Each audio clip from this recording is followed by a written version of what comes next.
আসসালামু আলাইকুম। আমি আজকে এখানে তৈরি করব চিকেন সাসলিক।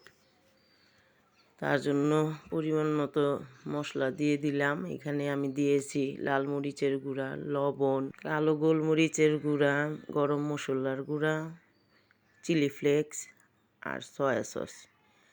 এখানে বেশি মাংসর প্রয়োজন হয় না, মাত্র কয়েক টুকরা মাংস হলেই হয়ে যায়। আমি এখন সাথে অ্যাড করে দিলাম আদা বাটা। এটা আমার ফ্রিজে ডিপ করা ছিল, যার কারণে একটু পরে দিলাম। এখন এটাকে মেখে রেখে দেব কিছুক্ষণ। তারপর আমার যেই সবজি লাগবে, এখানে আমি কয়েকটা কিউব করে কেটে ক্যাপসিকাম নিছি, গাজর আর পেঁয়াজ।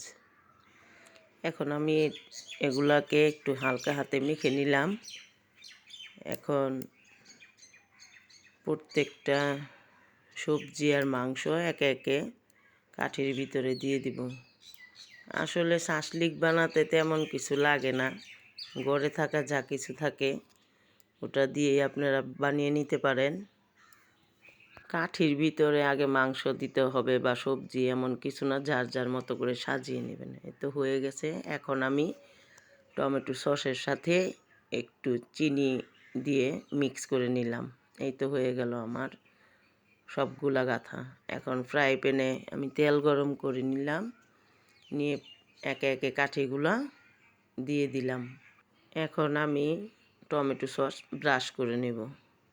এটাকে এপাশ ওপাশ করে আস্তে আস্তে ব্রাশ করতে হবে।